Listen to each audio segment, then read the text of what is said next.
All right, so today we are going to break down the House of the Fall of X. So let's get started.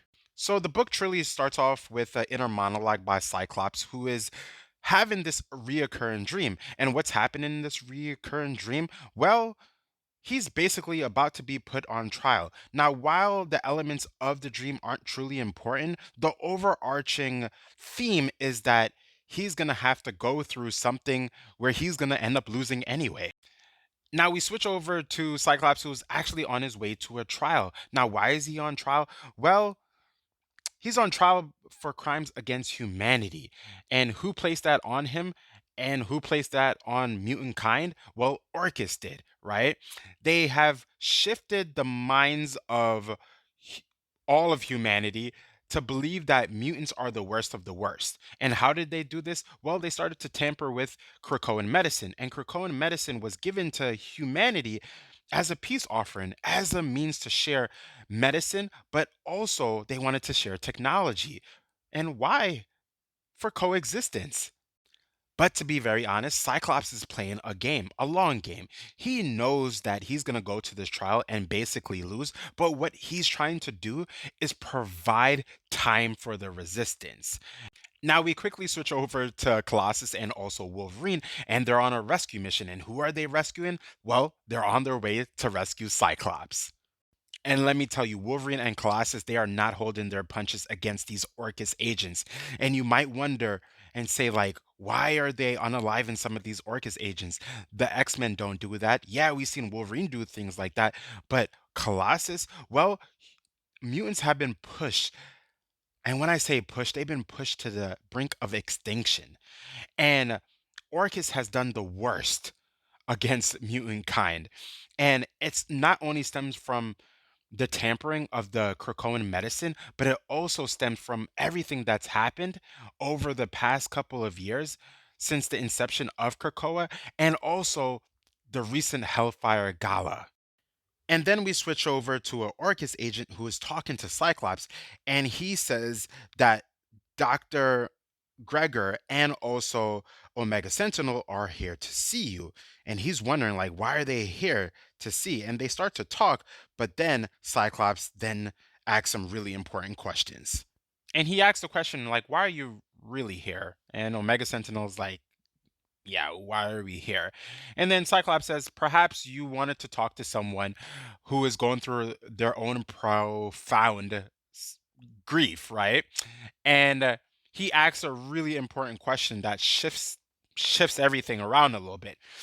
He says, "So what are you going to do when there's only one mutant left, right? What are you going to do when the last mutant is basically at your feet?" And then Dr. Gregor answered the question, but then he says, "I'm not talking to you. I'm talking to her." And he's referring to Omega Sentinel. And then she's like, "I think we need to go." Now, if you're confused about what that question really meant, it it really planted the seeds of doubt in Dr. Gregor's mind in saying, after mutants are gone, what do you think they're going to do next? Referring to the Sentinels and artificial intelligence. Now we switch over to the Green Lagoon of Krakoa, and Professor Charles Xavier is there, and he's been doing a couple of things, right? Rattling his mind, uh, you know, with so many different things when it comes to Sinister, but also finding out certain things, and also just trying to hold his own, from Orcus, because he's like, I'm not leaving, I'm protecting this island. And it makes sense because he's one of the people who gave way to the mutant nation of Krakoa.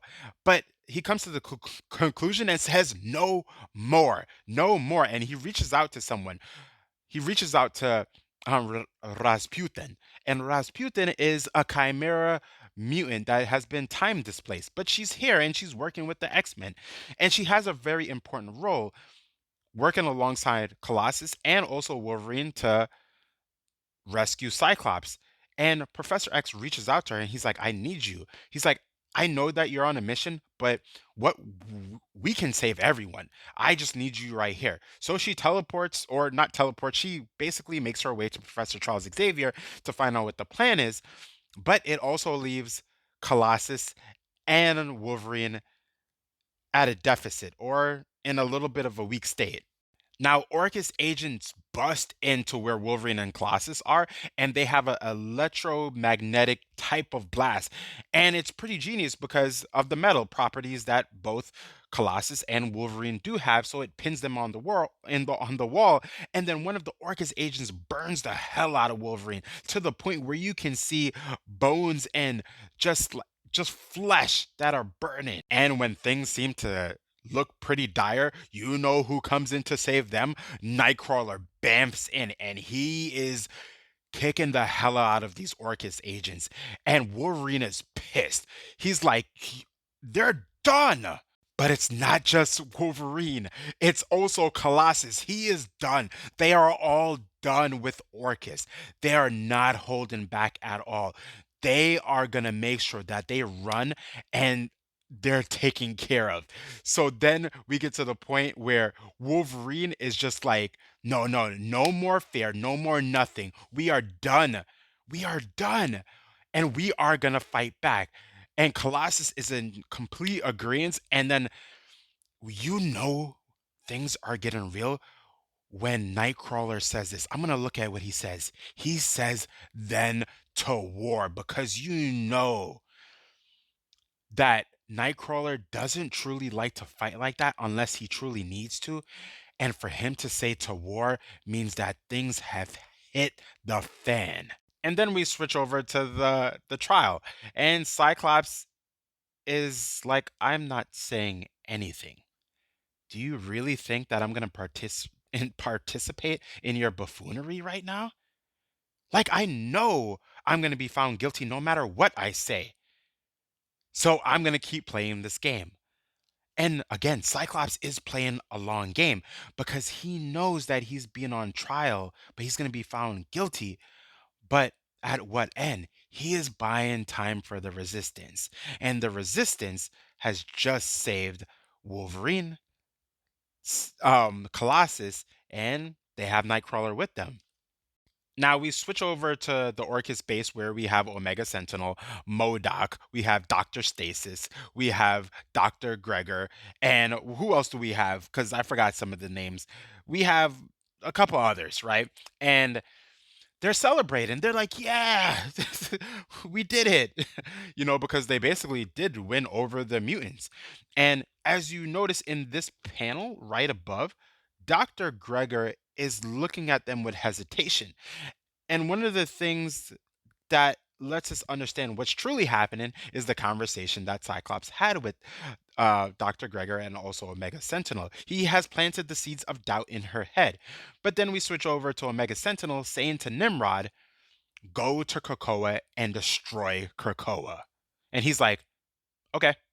Now Nimrod goes to Krakoa, and Krakoa encapsulates Nimrod in this substance, right? And brings him down to the pit. Basically, Nimrod has lost. But then Krakoa stands up, right? Or at least a prime version of him stands up. The one that we always see the face of stands up and basically gets the hell out of there. Now, what's going to happen next for Krakoa? Where did he go? I don't know. And now we switch over to my favorite part of the book. Now, remember when I said the Resistance? The Resistance is comprised of characters like Shadowcat, uh, and a whole bunch of others. And she makes her way to initialize the next part of the plan, which is to get get the rest of the Resistance. And she gets characters like Juggernaut and a whole bunch of others who are going to help mutant kind. And she tries to get Lorna Dane, and we know Lorna Dane. She is the daughter of Magneto, and basically we see some clothes on the floor, and then Shadowcat is like, "Where did you go?" Basically, and we switch over to Lorna, who is dubbing some of the most Magneto type costume I've ever seen, and it is green and it is beautiful. And she's talking to someone. She's talking to Brood, and Brood says he doesn't know who it is, so he thinks it's Jean Grey, and she's like, no, it's not Jean. Unfortunately, Jean has died. Then Polaris says, we're all that's left. Will you aid us? And he's like, for Jean, I will go to war. And remember, he's in charge of the whole entire Brood army. It's over for Orcus.